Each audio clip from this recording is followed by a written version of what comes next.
I get extremely nervous whenever I hear talk of people saying that there is a right way to live life. I've been watching what's been going on in Syria. Um, and so this weekend, Syria is essentially fallen.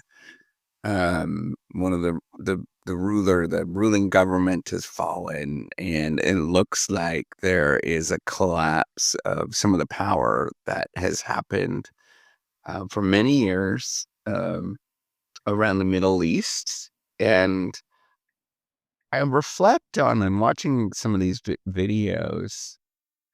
Um, I reflect on the fact that often all of this starts when somebody says that there is a right way and a wrong way to live life, right? It often starts that way, that there is a certain way. And I'm not saying that, I condone, you know, really terrible activities. I mean, I try to get exercise. I don't even really drink. Um, I don't smoke or anything like that. But it makes me nervous when there is somebody, particularly if they can garner credibility or legitimacy, when they say that there's a certain way of living that is appropriate in some sort of way. We even see that in America, North America, Western countries. We see that a lot.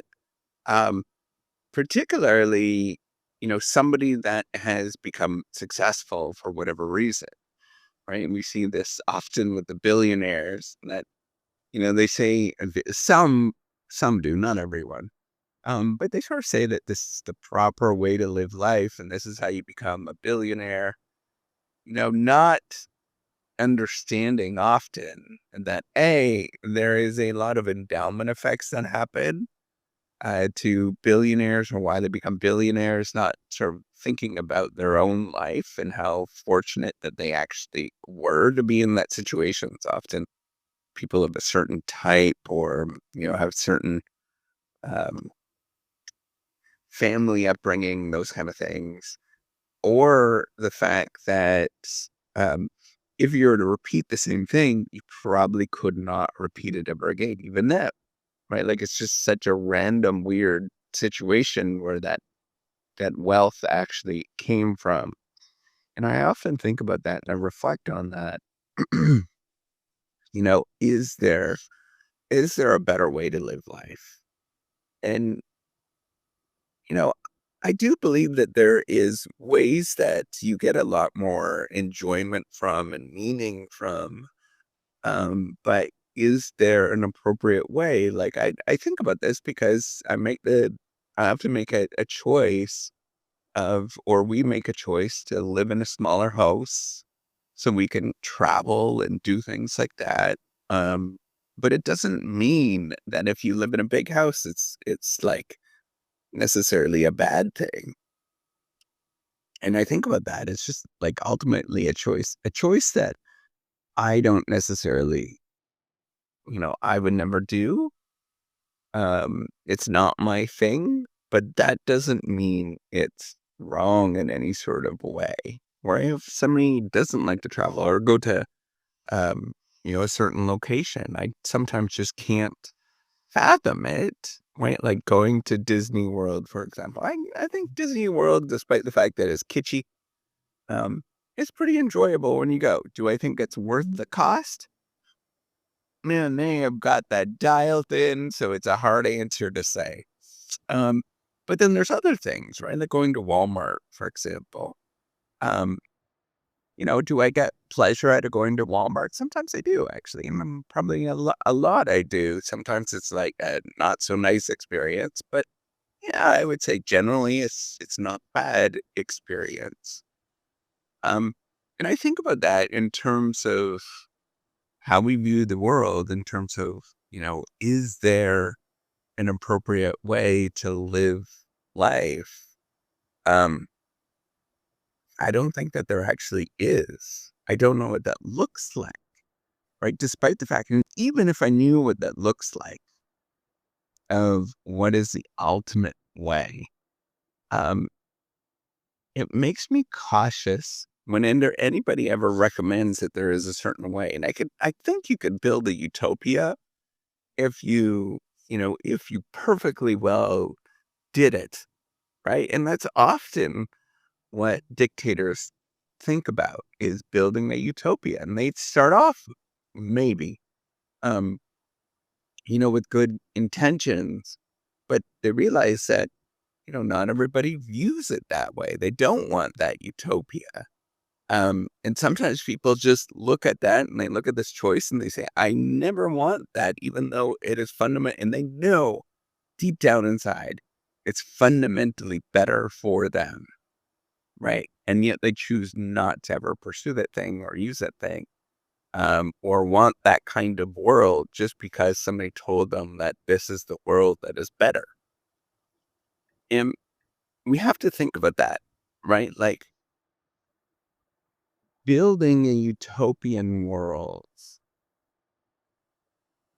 often is impossible. And despite the fact that there may be a better way of living, um,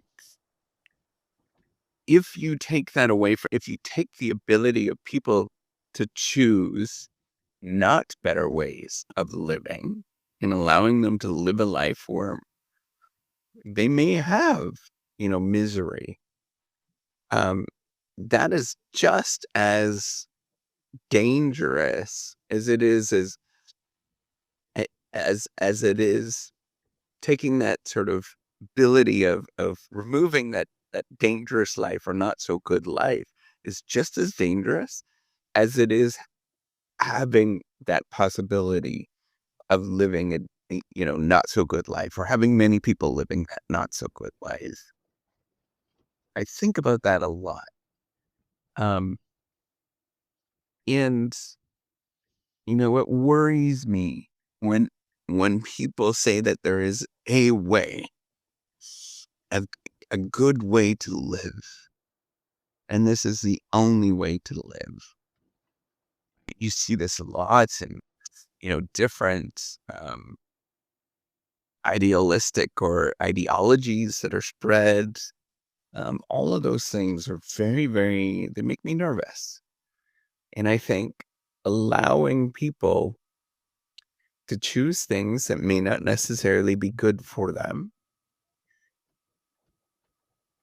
is healthy. And this even goes to, this is what I'm thinking at like the national level, watching what's going on in Syria. At the family level, this is incredibly important, right? Allowing choice is incredibly important.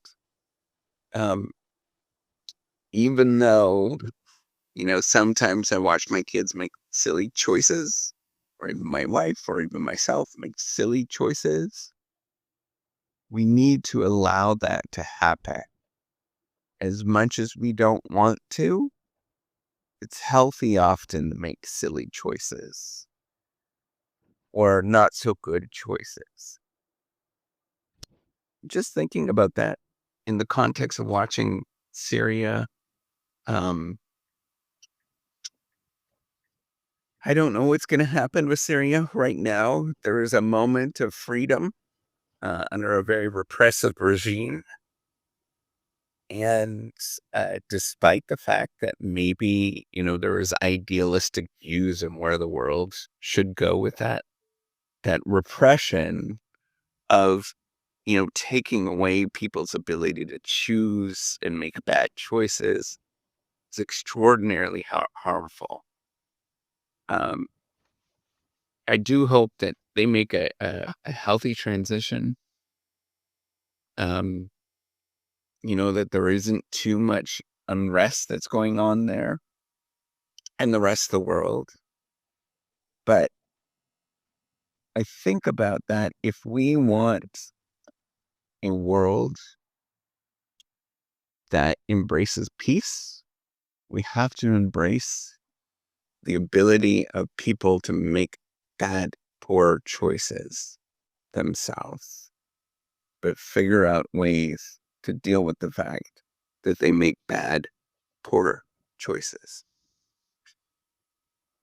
just some deep philosophizing, I think. Uh, I'm sure the founders of nations think about this kind of stuff. I think it's very important to think about. And it's important to think about in your own family, in your own life, that having the freedom to choose and make mistakes is extraordinarily healthy in all of our families and all of our lives.